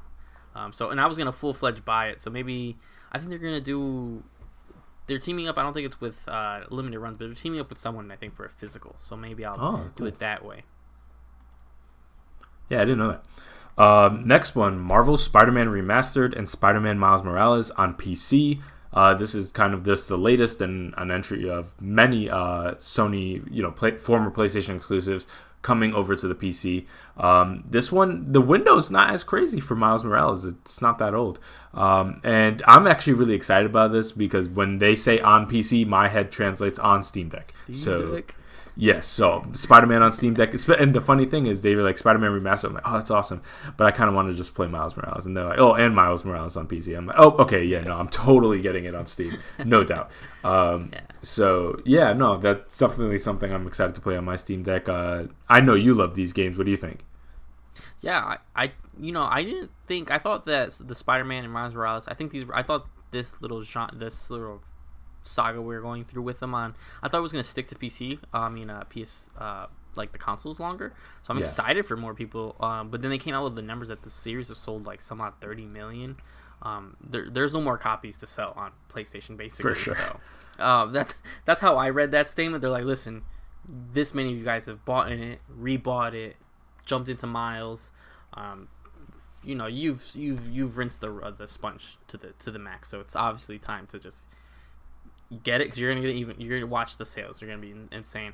And I'm the same, where I'm like, cool. I'm like, oh, cool, it's coming. I had the same gut where I was like, I recently replayed Marvel Spider-Man, the remastered version. I didn't complete it all the way, but I did play a lot of it. I was like, this is cool, but I was like, I'd really have not replayed Miles. And then I don't know why they would wait until it was in the blog, and they're like, yeah, Miles is coming too. And I was like, nah, you got me.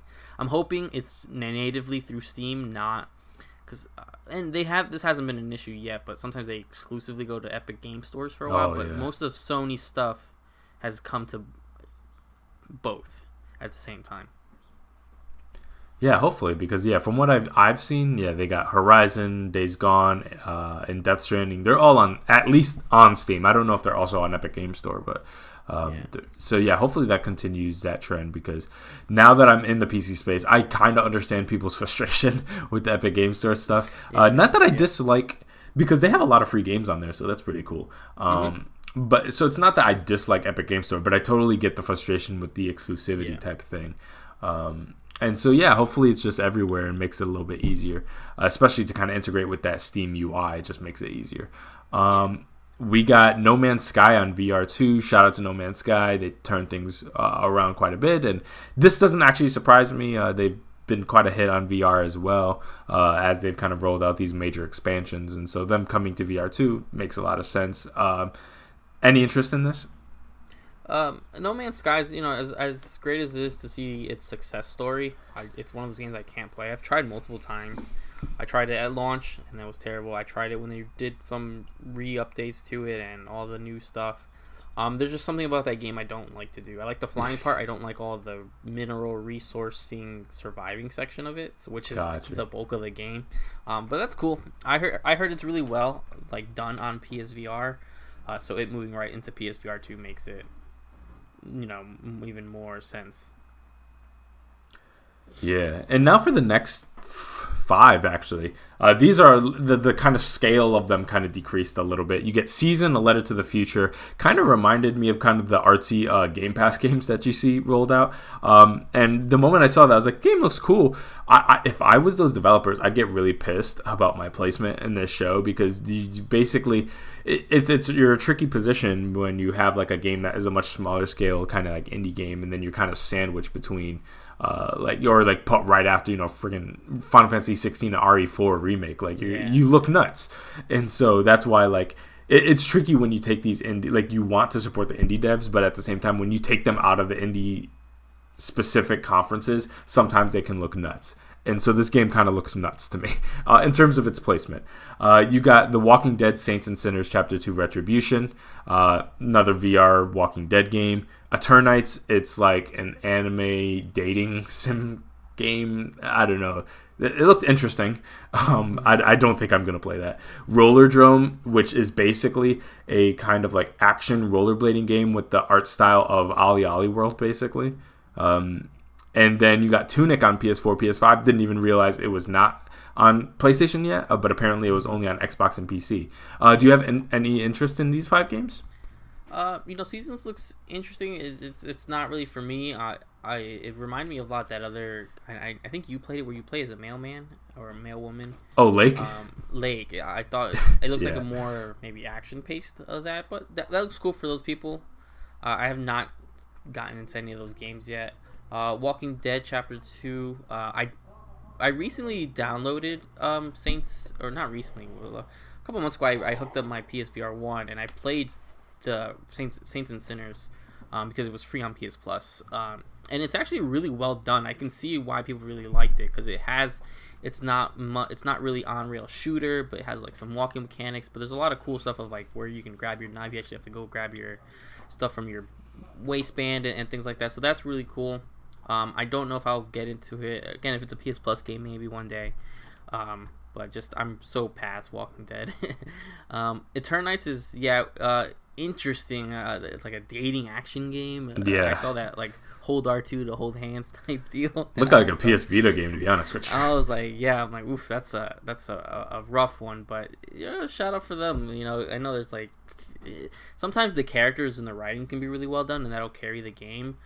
So I'm not really sure what to expect. That's one of those things I got to see like with that moment to moment gameplay. But it's not really on my radar for now. Roller Drome, I think, is a cool concept. I like the style. When I saw the style, I was like, oh, this looks like the Ali Ali guys. To find out it is the Ali Ali guys. It is, right? Yeah. I figured so. Yeah. It is them. Because they just released Ali Ali World, so I was like, oh, they had something kind of there. I think some of the small stuff is cool, where it's like the tricks and stuff that you do, where instead of like you gain points, but that's how you gain your ammo. I don't know. It seems really cool. I kind of hope it's. I don't know. I wonder what price range it is, or maybe a PS Plus game or something like that, or maybe day one in the extra tiers. Would be really cool because it is one of those things I want to play before I full purchase, I guess, in a sense, or maybe just have one really solid weekend of it. And yeah, Tunic is that's.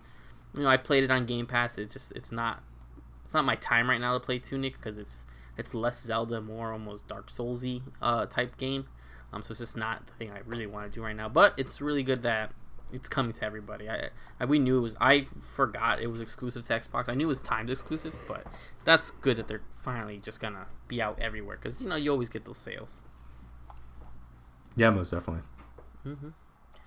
But overall, really solid state of play. I was really excited of it. It was just nice and short.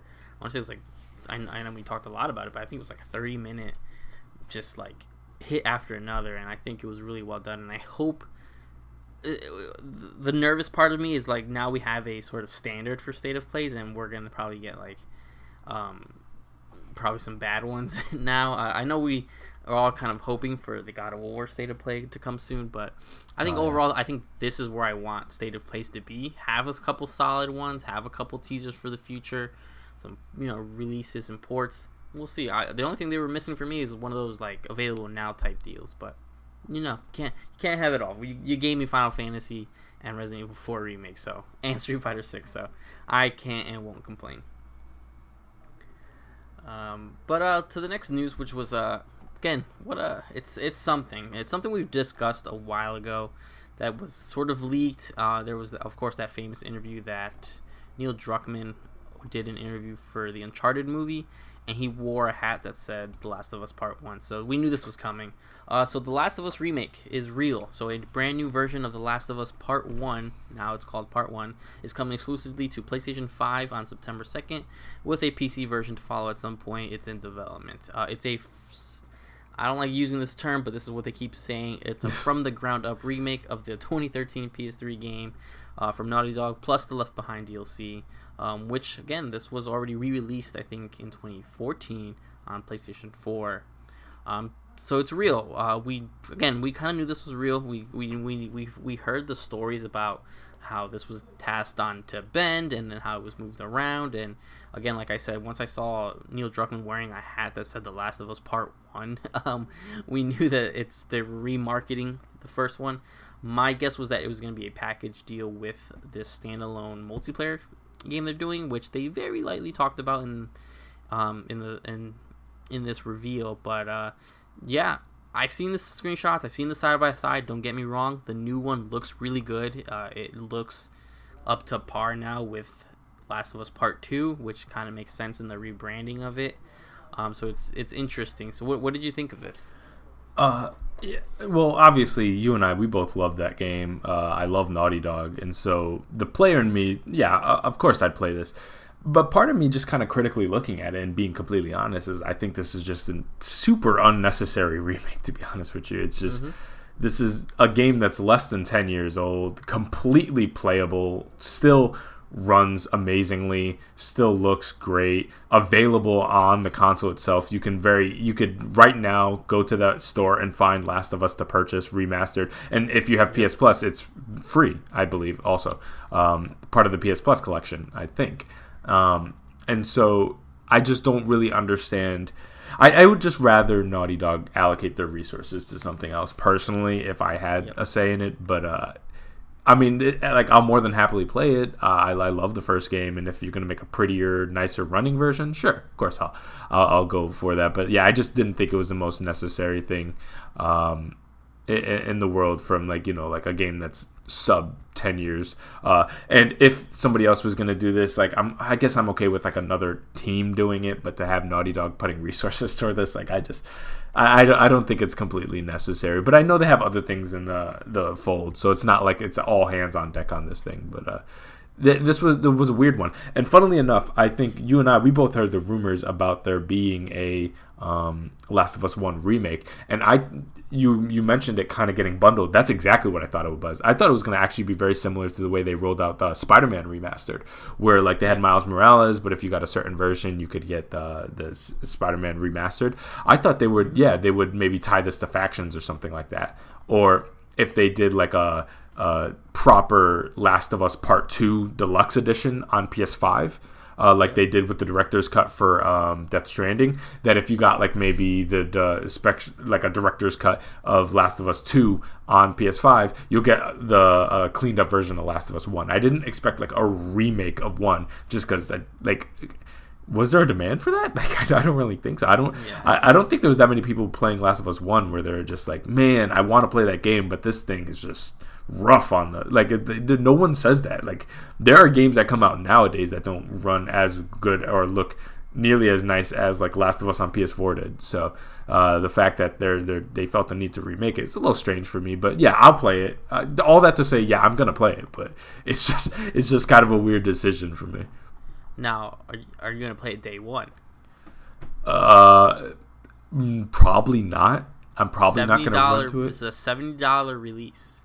$70. Yeah, $70 September 2nd. There's not a chance in hell that I probably play that day one. I don't think so either. Maybe around Christmas time or something. I will play it at some point. Maybe I'll ask someone to buy it for me for Christmas, and I'll play it over a holiday break. Yeah, same. Because I am interested and I like the upgrades of it, but again, it's the first game without the multiplayer, from my understanding. So they're removing a section of the game. That I think that's not confirmed or deconfirmed, but from my understanding, the first factions won't be there. So it's interesting, but I don't know. I get it in a sense. I just don't understand why. How much time was pulled from. I feel like we know they're doing the Last of Us big multiplayer game. They talked about it. I think they're working on their next game too, which again I'm always hoping is some sort of sci-fi space type deal. Just because if you remember that section, and I don't want to get into the spoilers, but there is a section that they've done something with like that sooner. I would have just rather them take some time. I think more than obvious though, because they went back and rebranded the first Last of Us as Last of Us Part 1, makes it all but for sure in my gut that there's Last of Us Part 3 coming. Because why go back and rename? You're rewriting history and calling it something else just so I think at one point you can release a Part 1, 2, 3 bundle. It makes sense in my brain. That makes sense, and that's what I see it as. More importantly than anything is that they just rebranded it. As now it's a thing, but we'll see. Yeah, it's an interesting decision. This is totally going to be something that I like maybe punt off like a month or two. The good thing about PlayStation games is unlike Nintendo games, they do heavily discount even first party games. So I would not be surprised if there's going to be a Black Friday sale where this comes down to maybe $35-$40, and that's probably going to be the range that I'll probably pick it up on. Ain't no way I'm not paying anywhere close to $70 for that. There's no way. Because I mean it's a great game, but like I have it, and like I think I have it like in 2 forms too. I have it. No, I have it 3 forms. I have it digitally. I have it physically PS4, and I have it physically PS3. So yeah, I'm cool. I'm cool on that, unless they announce something transformative. Funnily enough, though, is even though I'm not going to get it day one, I'm totally going to be keeping my eye out on any video materials they put out related to it, because I'm super curious to see. I love when they do the comparisons between the old one and the new one. Like I really want to see how this runs personally, and at some point somebody's going to do a comparison between part 1 and part 2 and how those run, and that is what I'm actually excited to see. Kind of what are the upgrades, and like, because I know they say from the ground up and everything, and that's cool, but like I really want to see that difference and what that frame rate and resolution look like. But so in some ways, like I'm gonna get it, but I still need to be sold on it in terms of like when I'll get it, mostly. No. And yeah, so lastly, the last major story we have is Summer Games Fest. And for you guys that don't know, this is a kind of giant show celebration that has been put off by Jeff Keighley. He's the guy who's in charge of the Game Awards. And the showcase for 2022 has finally arrived, and we have some major announcements. Now, before those, I just gotta say, I was like super disappointed by this year's Game Fest, and I totally expected it to be like an absolute monster this year with the absence of E3 basically to suck up any oxygen. And I was actually kind of surprised that there was nothing that I would say absolutely blew me away from the Games Fest. There are good stuff there, of course there is. But yeah, I was actually really surprised that like there was nothing, no absolute bangers, like undeniable bangers there. And I was just surprised that a State of Play kind of outdid the entirety of the multi-day of Summer Games Fest. But the first one we got is Factions 2, is now a confirmed standalone multiplayer game. They gave us a little bit more concept art for it. For you guys that don't know, this is the former multiplayer mode of Last of Us that has since kind of become its own thing. And so from what it looks like, you're going to be fighting in a post-apocalyptic San Francisco, from what I remember, or something like that. What did you think about what they talked about related to Factions? Yeah, it's interesting, and luckily it's what a lot of people have been hoping, where they said it's going to be a bigger game, it's going to have its own story. The world of The Last of Us is something I'm really interested in. I've forever always used to say that when prior to Last of Us Part 2, when I was like, when they do a sequel, I want it to not be about Joel and Ellie. I want it to be about someone else. Yeah. And I was always excited for that. Now, I guess we're finally going to get that. Again, I don't know what characters are going to be in there and how tied in that story is to force of the multiplayer. I don't know how that's going to work. But I'm excited for it. I'm nervous now, because now the fact that we see that they're rebranding the first one and selling it for $70 is Factions 2, or whatever it's going to be called. It's going to be a $70 release multiplayer game. So how much of that single player, there's going to be a story mode. They're not saying it's single player, but there's going to be a story. Like, how much of it is in there? Is it going to be a few cutscenes that lead to nothing? Is it something that sort of secretly ties into the main canon of The Last of Us? So there's a lot of ways it can go. I just feel like it's weird that they're still just showing so little. I think we saw a concept art of a random girl on a rooftop. I just feel like it's I don't know because I don't know, it's really weird, because we all assumed a multiplayer was going to be in The Last of Us 2. It was removed early on. They talked about how it wasn't going to be there. It's been a couple of years now, and it's still not at least even being able to be shown. So I'm kind of nervous about it, but I'm at the same time slightly hopeful, just because I do love that world so much. Yeah, because it's Naughty Dog, I feel like I kind of have to give them the benefit of the doubt, and like we'll see what their vision is for it. But yeah, like I'm having trouble. Like I was looking at the concert art, and I'm like, okay, if this is gonna be like a third-person kind of action survival game where you're kind of wandering around a post-apocalyptic city, I was like, what? So like The Division, basically. Yeah. with maybe zombies, I guess. I don't know what they're gonna do there. But because it's them, I think I have a lot more faith in it because they have such a proven track record, and I don't think we've seen Naughty Dog put out or attach their name to any straight up BS. So I to some degree I have to shoot them some bail, and I'm like, you know what, like they've shown that they have a standard of quality and they don't just attach their name to anything. So I have to probably believe that this is probably going to be pretty solid, and hopefully they just roll it out correctly, and hopefully they can speak about it sooner rather than later. Next, we have Aliens Dark Descent. I'm not really into Aliens games like that. Isolation was actually pretty cool, so this one's not really for me. Did you have any thoughts about this? No, same. I played a little bit of Isolation. I'm also just not huge into that franchise, but it's glad they're finally getting some good games. Yeah, after, what was it, Colonial Marines or something Colonial like that? Marines. Oh, that was brutal. We have a look at the Last of Us HBO show.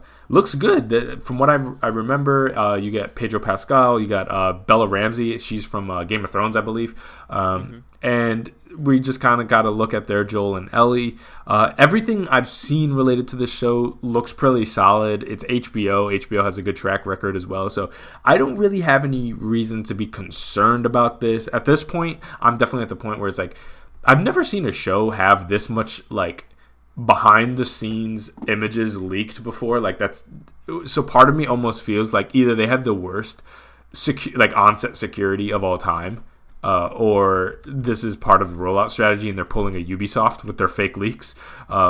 And not related, I'm not talking about like the actual picture that they put out for Summer Game Fest. I'm talking more like we see all these videos of like the car hitting the building and them walking around the town. I'm like, bro, like, is there no one looking for cameramen around here?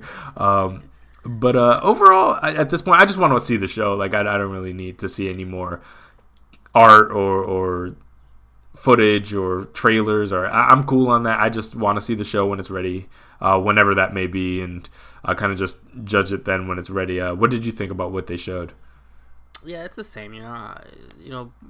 Seeing Pedro Pascal and Bella, they were both on Game of Thrones. It's like, that's cool. I've already come to terms where I'm with the look of it.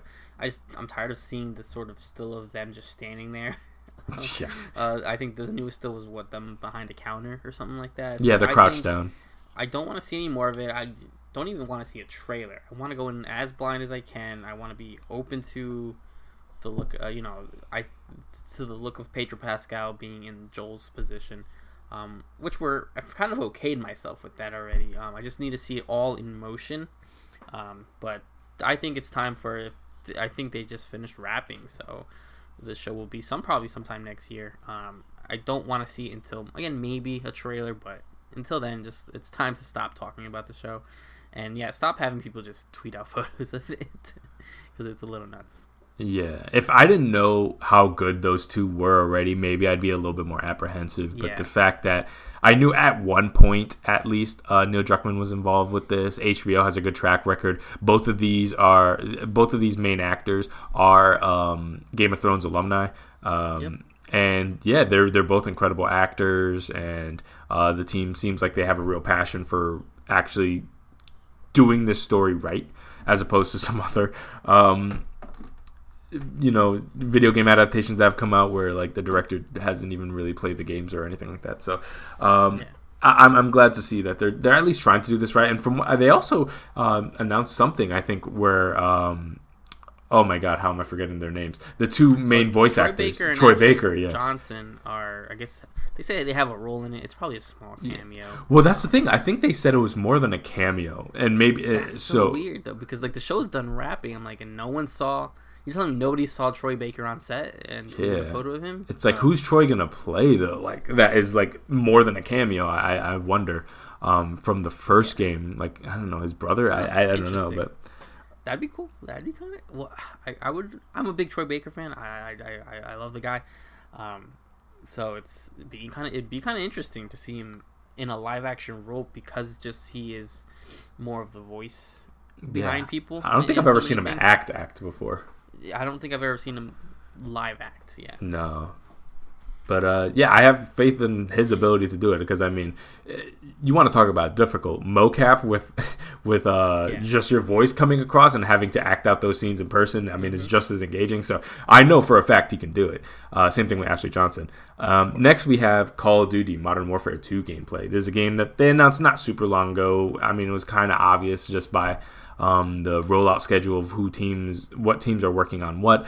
I actually quite enjoyed the Modern Warfare reboot, I guess you could call it, that they did a couple years back. And so this one, I'm sure, is going to be in line with that. And the only thing is, I'm not really rocking with Activision like that right now. So I don't know if I'm going to jump into this one. Has less to do with the game and more to do with the company outputting it. But if I get the sense that they're not being nasty, maybe I'll probably jump into it. And again, it needs a campaign. That's another thing, is I don't play the online mode. So and from what I understand, this one's actually going to be on Steam as well. So this might be an opportunity to play a little shooter on the Steam Deck. I won't lie.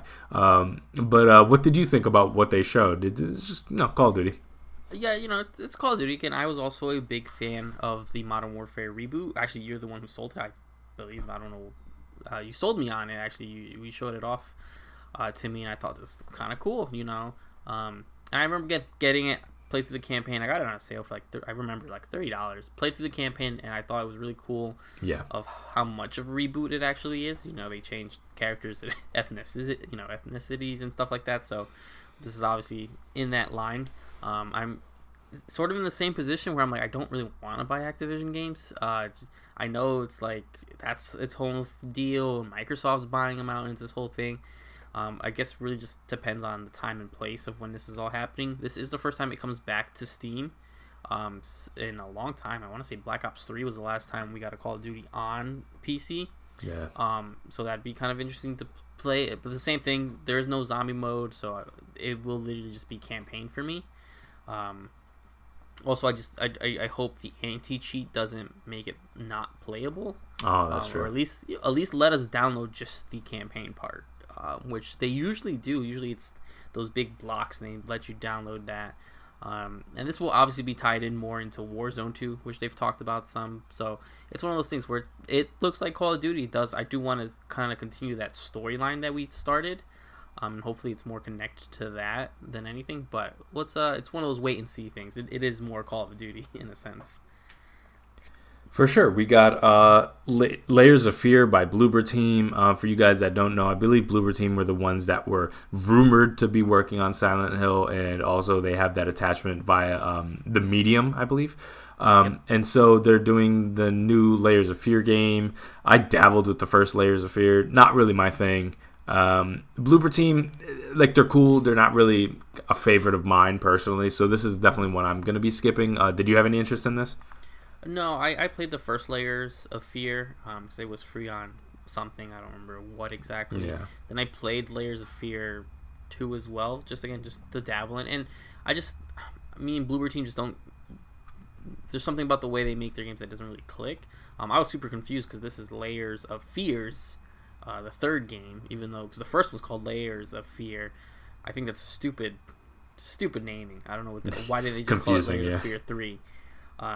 But again, I'm not super. I really, really tore into them for the Medium because you hated it. I really did not like that game, and I beat it.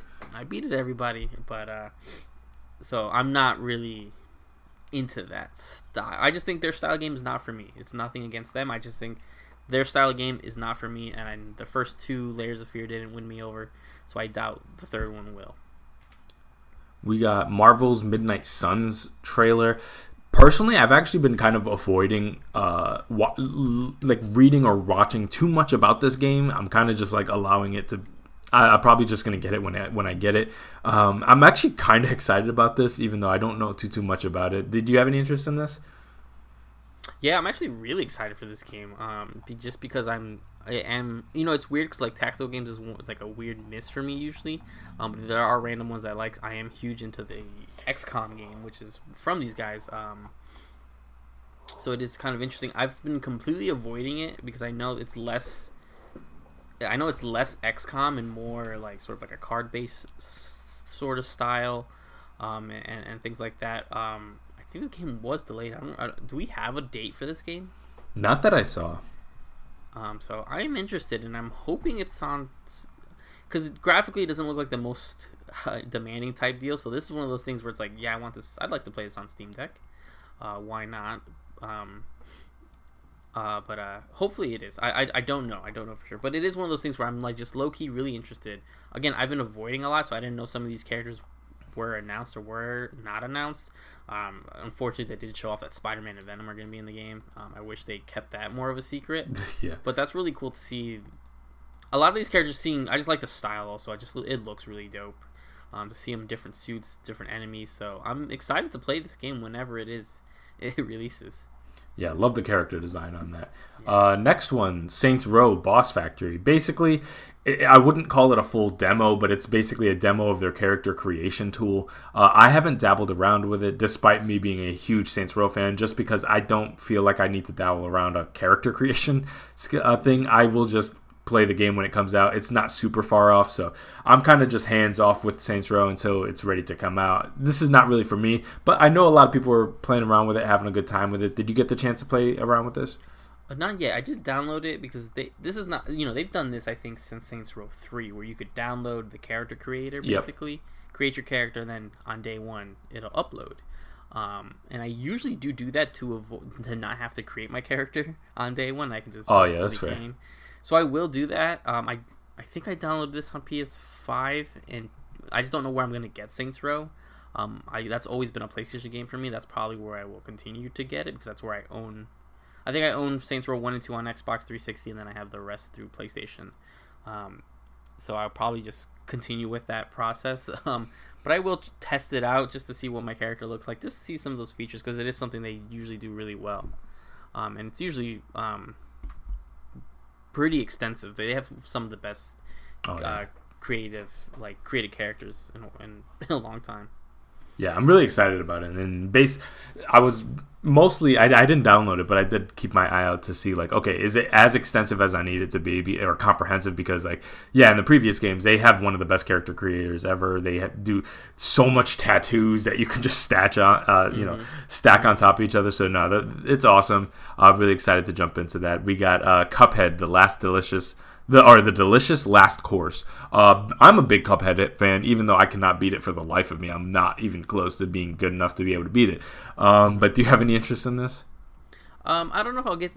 I'm also a huge Cuphead fan. I think I got to the final boss, and I just can't do the final boss or one of the last bosses. Cuphead DLC. Maybe the day I finally go back and try to replay Cuphead somewhere. Maybe I'll snag it because it is a cheap DLC. I think it's like $8 or something like that. It's pretty cheap. That's awesome. I just know it's not gonna be a day one for me, just because I don't want to be I don't want to go through the brutalness of it. We got Witchfire, which this game has actually been shown off previously. We just got more here, and I am super excited about this game. So basically, it's like a first-person shooter game, but it's done with a almost steampunky Bloodborne aesthetic and vibe to it. It has, no, this one's more fantasy. I'm mistaken. This is the more fantasy one. But yeah, this game looks sick. Did you have any interest in this? I'm actually looking at photos of this now because I missed this. Oh yeah, this game's awesome. This looks good. Like, at least it looks fun. I am interested in it now. It does look pretty cool. I like it. I'm gonna have to keep my eye on that. I am interested in now. Yeah. Yeah, we got Goat Simulator 3, which I didn't realize there was a second one. So cool for those who are into it. I haven't really played any of them like that. Have you played Goat Simulator? So I played Goat Simulator 1. I'll let you in on the joke. There is no Goat Simulator 2. There is none? They just skipped to 3? Part of the joke is that they went right to Goat Simulator 3. That's so weird. Because they're nuts. That's weird. I will give them big props and very, very ballsy move. The start of Goat Simulator 3's trailer is the original Dead Island trailer. Is it? Or something like, or I think there's a trailer for Dead Island 2 that was like a guy jogging and he like fell apart from years ago. And Goat Simulator did that, except obviously with their engine and characters where the goats are coming out and everything. I think that's funny. Ballsy move for them to do that. I think it's really funny. I had the same initial gut where I was like, I didn't remember Goat Simulator 2 coming out. And I'm searching, I'm on Steam, I'm looking, and then I'm like, I'm like, is this a joke? And then That's I looked. nuts. That's kind of the joke, is that there is no Goat Simulator 2. I think it's one of the best things ever, though. Yeah, that's hilarious. And then lastly, we have Metal Hellslinger. And for you guys that don't know, it's basically another first-person shooter, thinking a little bit like on the Doom side, but it syncs up with a lot of metal music. They have a lot of different metal groups, like System of a Down, that are working on it with them. And I'm a big fan of metal. I like Doom. I like first-person shooters. So I'm willing to give this a shot. What I'm seeing looks pretty fun. I definitely can see getting a little bit of time out of this. Do you see yourself playing this at all? Yeah, I think I'm going to, because there was another shooter that came out a while ago that was sort of like into the rhythm of it, but I don't remember it having like actual music. Where you have, in this one you have Arch Enemy, Lamb of God, System of a Down, like you said, Trivium, and more people working on it. Great so bands, it looks really cool, yeah. So, and obviously that sort of Doom aesthetic, I have not had since Doom, and it's been a couple of years since. Oh, that was start of the pandemic. So yeah, it's been a little while since I've been in a world that feels like this. So I think, why not? And I think it was like it's September, so I don't see, or at least I think it's the plan of it. So I'm excited to try that out. I would like to play it. I'm hoping it's on track, and I'm hoping nothing huge comes out. I don't think it's gonna be like the biggest game, so I think I'll have time to really get through it. Looks like they're saying there may be a demo soon. Oh, cool! That'd be awesome. I'd love to be able to try it first. All right, so there's a demo available now, apparently. Oh, shit. All right. Then I guess that's what I'm going to be trying out after this. It does say right now. I'm looking at the Steam page, so on Steam, which hopefully runs on Steam Deck. Yeah, for sure. And then, yeah, so that was the Summer Game Fest. Essentially, we didn't cover everything because there was a million different announcements, but I tried to pull out the more conversational ones that would kind of, we'll have thoughts on. But yeah, overall, I would say I was actually kind of surprised at how disappointing this year's was. And that wasn't because there was like no good games, but I feel like this was really Jeff Keighley's chance. Like, I mean, E3's gone and they're coming back next year, and so this is your kind of chance to dominate the conversation up front, and have this major event. And the fact that he kind of, in my opinion, fumbled the bag a little bit and didn't have any bangers was a little bit of a disappointment. But overall, there was some solid stuff. We still have more events to come. Right now, literally in 6 minutes from right now, we're gonna have the Xbox show, so we'll be able to get some cool announcements there that we can talk about on the next episode. So this year, usually we talk about like how was this year's E3. There is no E3, but I would say this year's Summer of Games, or whatever you want to call it, still has potential to really kind of perk up. I really am curious to see what Xbox has coming, because they did announce something not too long ago that they have like 5 major games coming in their next fiscal year or something like that. And then what those games are and what the scale of those games are, we'll see. You would imagine one of them is probably like Perfect Dark or something like that. But yeah, overall, what were your thoughts about, as kind of like a closing, what did you think about Summer Game Fest this year? Yeah, if you look at the list that we went over, it looks like a pretty okay list. But you got to remember, this was I want to say 2-hour event. Yeah, it was a while. Bogged down with even more items. Luckily, again, I was confused on what time the actual show was on, so I did miss most of it because it was on Eastern time. It was during work. But I remember looking at some wrap-ups, and I was like, okay, I didn't really miss anything. There was no big game. And Jeff Keighley did tweet out like 2 days prior to be like, keep expectations down. Most of this is updates on games that you've already heard of, but it's like you spent weeks and even months preparing for this and getting us hyped to then tell us to calm down. It's kind of like, that's not our job to, yeah. You know what I'm saying? It's like, you shouldn't have hyped us up for so much, but I think it is there's a reason that the ESA tweeted out shortly after this that the E3 will return next year. So we'll see how that really all works together when you actually have these two competing again. Yeah, never did I think I'd be that like actually missing E3 so much, especially with these past years. The need for them has kind of decreased, but then now with them gone, it's like, oh man, I actually kind of miss them. It's kind of like the X, like you never thought you actually liked. So, so that was the show this week, you guys. Lots of stuff that we talked about, and even more that are coming, because there's still plenty of shows to come, and then Xbox Bethesda is going to be in a couple minutes. So, till next time, this is the NeoVintage Podcast. I'm Jabril, and I'm here with Steve. Hope you guys enjoyed. And we'll see you guys in the next episode. Bye.